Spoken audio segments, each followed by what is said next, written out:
दोस्तों 77 साल बाद इजराइल को कोई ढंग का दुश्मन मिला। 77 साल बाद इजराइल को मुंह की खानी पड़ी। 77 साल बाद इजराइल को दाल चावल आटे के रेट मालूम हुए। 77 साल बाद इजराइल को किसी देश ने खंडर में तब्दील किया। 77 साल बाद इजराइल को ईरान ने यह बताया कि वो सवा शेर है। 77 साल बाद इजराइल को किसी मुस्लिम देश के आगे इतना बेबस और परेशान देखा। दोस्तों अमेरिका ने इजराइल और ईरान युद्ध में सीज फायर करवा दिया है। अब यह समझ नहीं आ रहा है कि सीज फायर आखिर करवाया क्यों गया है। क्या अमेरिका ने अपने आप को बचाने के लिए सीज फायर कराया है या रूस के दबाव में आके जल्दबाजी में अमेरिका ने ईरान और इजराइल युद्ध में सीज फायर करवाया है। आखिर सीज फायर करवाया क्यों गया? क्या अमेरिका अपना बेस बचाना चाहता है? इस जंग में जीत किसकी हुई? क्या इजराइल की जीत हुई या ईरान की जीत हुई? यह भी अभी क्लियर नहीं है। तो इस वीडियो में हम इसी बात को समझेंगे। तो दोस्तों मैं हूं फैज और आप देख रहे हैं द इंडियन आई। तो 1948 से जब से इजराइल ने अरबों की जमीन पर कब्जा करके अपना देश बनाया है, तब से इजराइल ने मुस्लिम देशों के खिलाफ 9 युद्ध लड़े हैं और 9 के 9 में जीता है। हालांकि एक बार तो 6 दिन में ही अरब देशों को हरा दिया था। पहली बार ईरान ने 12 दिनों के युद्ध में ही इजराइल को नाको चने चबवा दिए।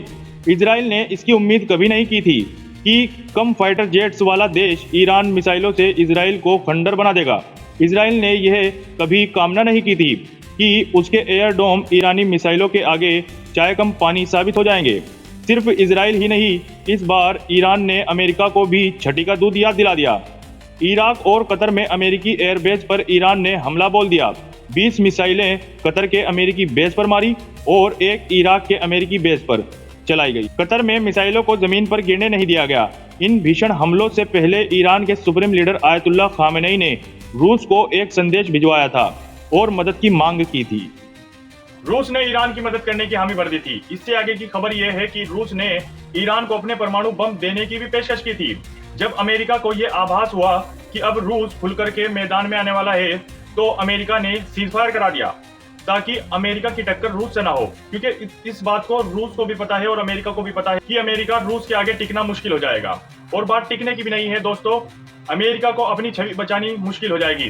क्योंकि अमेरिका इस वक्त दुनिया का दादा बना फिरता है और उसका यह वहम दूर हो सकता था अगर ईरान वाले युद्ध में खुल करके रूस सामने आ जाता तो इसी वजह से अमेरिका ने सीज फायर करा दिया ताकि रूस के आने से पहले ये मामला निमट जाए। ट्रंप ने अपने निजी साइट पर लिखवा दिया कि इजराइल और ईरान मेरे पास आए थे युद्ध विराम की बात करने के लिए, इसीलिए युद्ध विराम की घोषणा की जाती है।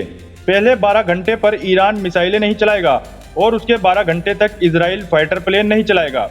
इस तरह से सीज फायर हो जाएगा। जबकि ईरान के विदेश मंत्री ट्रंप के पास गए ही नहीं थे। अब्बास अराची खामनेई का संदेश लेकर के रूस गए थे।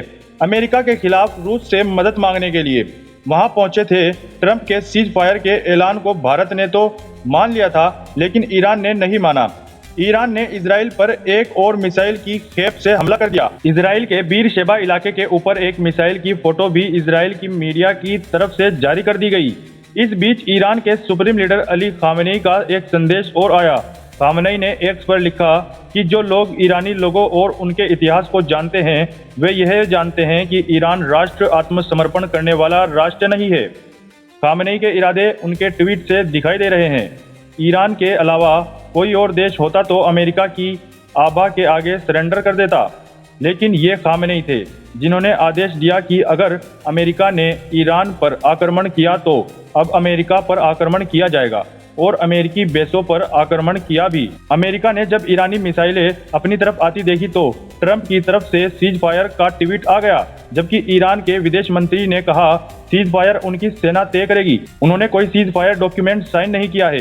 यह विदेश मंत्री का ट्वीट है जो सार्वजनिक तौर पर कहते नजर आ रहे हैं। इसके बाद भी ट्रंप ने अपने ट्वीट पर लिखा कि इजराइल ईरान पर हमला नहीं करने जा रहा, सभी विमान वापस लौट जाएंगे और ईरान की तरफ दोस्ताना प्लेन वेव करते हुए घर लौट जाएंगे। किसी को कोई नुकसान नहीं होगा, युद्ध विराम प्रभावी है। दोस्तों इजराइल के कहने पर ट्रंप ने अपनी आदत के मुताबिक एक तरफा युद्ध विराम यानी सीज फायर की घोषणा कर दी। ईरान ने कहा कि ट्रंप के सीज फायर की घोषणा से युद्ध नहीं रुकेगा। शुरू उन्होंने किया था खत्म हम करेंगे, लेकिन कुछ मिसाइलें चलने के बाद और मिसाइलों का चलना बंद हो गया। आज की रात के बाद मालूम चल जाएगा कि क्या वाकई सीज फायर हो गया है। ईरान टाइम्स ने अमेरिका द्वारा किए गए सीज फायर को ईरान की जीत बताई है। इससे साफ दिखाई दे रहा था कि अब ईरान ने अमेरिका को अपना दुश्मन नंबर 1 बना लिया है।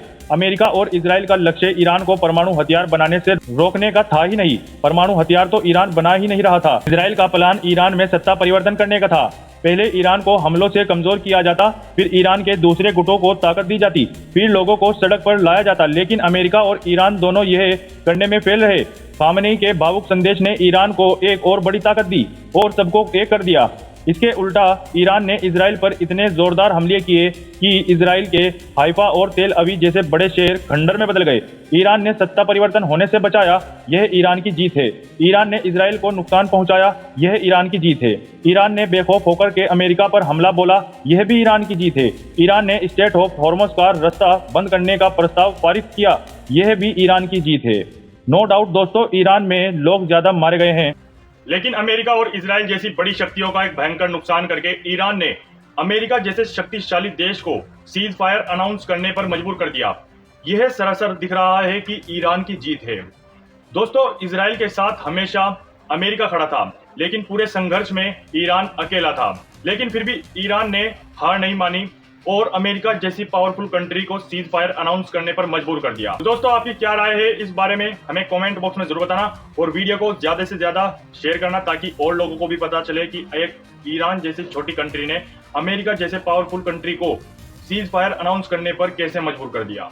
तो दोस्तों, अगर आप चाहते हैं कि आपको दुनिया की छोटी से छोटी और बड़ी से बड़ी खबर टाइम टू टाइम मिलती रहे तो चैनल को सब्सक्राइब जरूर कर लेना।